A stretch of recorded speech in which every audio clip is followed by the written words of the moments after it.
정부의 의과대학 증원에 반발하는 전공의들이 대규모로 병원을 떠나며 의료 공백이 계속되고 있습니다. 이번 주말이 최대 고비가 될 것으로 보이는데 한 주간의 이슈들까지 하나씩 알아보겠습니다. 네, 허주연 변호사 새로 모셨습니다. 안녕하세요. 안녕하세요. 지금 우선 휴일을 맞은 의료 현장 상황이 현재 어떻습니까? 지금 전체 전공의의 70% 가까운 7,800명 이상이 사직서를 내고 근무지를 이탈한 상황이어서 그야말로 의료 대란이라는 말이 과언이 아닌 정도입니다. 지금 상급 종합병원들이요, 이 수술을 30에서 50%까지 줄이고 위급한 암 환자 수술까지 연기하는 사례들이 나오고 있다고 하거든요.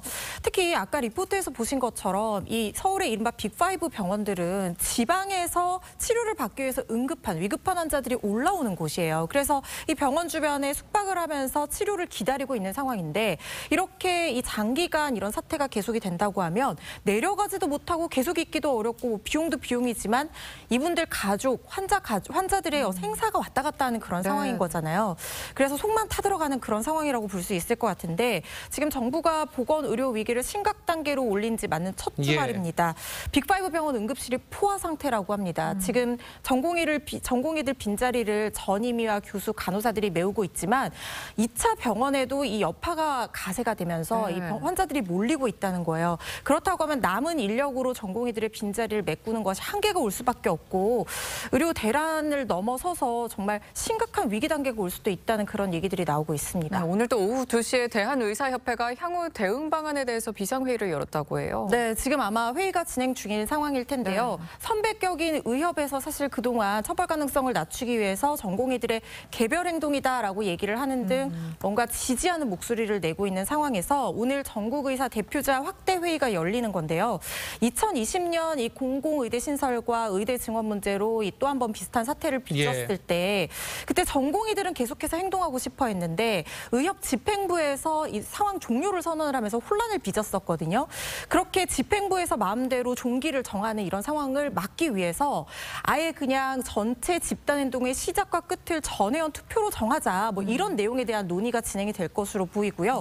회의가 끝난 뒤에는 의대 정원 증원 백지화를 주장하면서 대통령실을 향해서 2만 명 정도로 신고된 모임이 가두행진을 할 것으로 보이고, 계속해서 뭔가 이 가세하려는 어떤 움직임의 일환으로 보이기 때문에 강대강 국면이 이어질 거라는 생각이 듭니다. 지금 뭐 고비의 고비를 넘기는 상황인데 의료 붕괴로 가는 거 아니냐, 이런 걱정까지 나옵니다. 정부에선 군 병원까지 민간인에 개방을 한 상황이에요. 네, 의료 공백을 최대한 메우기 위해서 지금 12개 군 병원이 응급실이 민간에 개방이 됐는데요.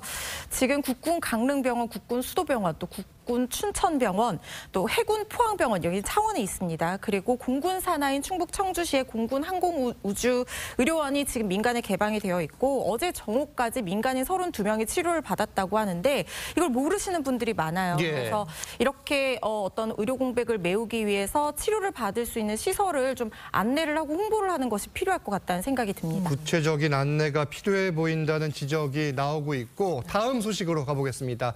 테라 루나 폭락 사태 이후 몬테네그로에 붙잡혀 있던 권도영이 검거된 지 11개월 만에 미국에서 죗값을 치르게 됐어요. 네, 도피한 기간까지 합하면 22개월 만에 지금 미국 송환이 결정이 된 상황인데요.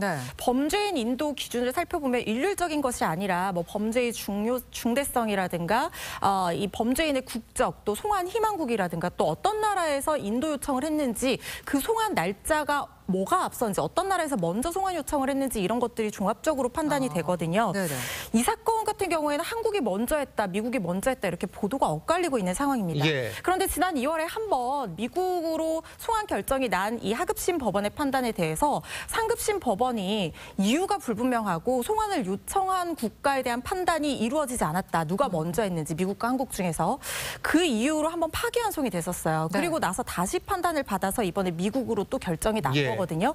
아마 미국이 먼저 요청을 했을 가능성이 있어 보이는데 아직까지 이 판단에 대해서도 명확한 기준에 대한 보도가 나오지 않고 있고, 이 부분은 권도영 씨 측 변호인이 불복할 의사를 또 보이고 있기 때문에 지켜봐야 될 것 같습니다. 만약에 미국에서 재판을 받게 될 경우 형량은 어떻게 됩니까? 미국 같은 경우에는 병과주의를 취하고 있는 국가입니다. 그러니까 우리나라 같은 경우에는 여러 죄가 있을 때 가장 중한죄 정한형을 기준으로 가중해서 처벌을 하고 있어요. 그래서 실질적으로 피해 규모가 50조가 넘는 어마어마한 규모이기 때문에 뭐 무기징역까지도 가능하지만 양형 기준이나 그전의 사례들을 비교해보면 한 40년형 정도가 예상이 되고 있지만 네네. 미국은 다릅니다. 그러니까 병과주의를 채택을 하고 있어요. 지금 8개 혐의로 기소가 됐는데 각각의 정한 형량을 다 합산을 해버려요. 그래서 실제로 2009년에 이 다단계 640억 금융사기 이 사건에서 주범이 150년형이 선고된 사례도 있었고 640억 달러 사기 행각을 벌인 사람이 150년을 받았어요. 그렇습니다. 실제로 선고가 된 적이 있었고 특히 또 선고를 앞두고 있는 이 FTX 가상자산 그 거래소 창업자가 지금 110년형 정도가 선고가 될 것으로 지금 예상이 되고 있는 상황이거든요. 그래서 아마 미국으로 가게 되면 최소 100년 정도 형이 선고되지 않을까 이런 전망들이 나오고 있는 상황이어서 이 형량은 좀 지켜봐야 될 것 같고 미국에서 처벌받게 되면 아마 굉장히 무거운 처벌을 받게 될 거라고 한국으로 돌아오려고 계속 하겠어요, 그러면은. 그렇습니다. 지금 불복 의사를 보이고 있어요. 특히 법원이 사실관계 명확성을 검증하지 않았다. 구체적인 어떤 대응 계획은 추후에 발표하겠다. 이렇게 변호인이 공식적으로 얘기를 한 상황인데 하지만 이게 뒤집히기는 쉽지 않아 보이는 게 공범인 신현성, 한창준 같은 경우에는 미국에서 인도 요청을 하지 않았습니다. 그래서 우리나라에 온 것이고요. 그리고 순서가 만약에 미국이 먼저라고 하면 이게 그나마 좀 객관적으로 판단할 수 있는 기준인데다가 국제법적으로 이렇게 검거한 국가의 사법당국의 판단이 존중이 되기 때문에 이게 뒤집힐 가능성은 그다지 높아 보이지는 않습니다. 알겠습니다. 허주연 변호사는 여기서 인사 나누겠습니다. 감사합니다. 감사합니다.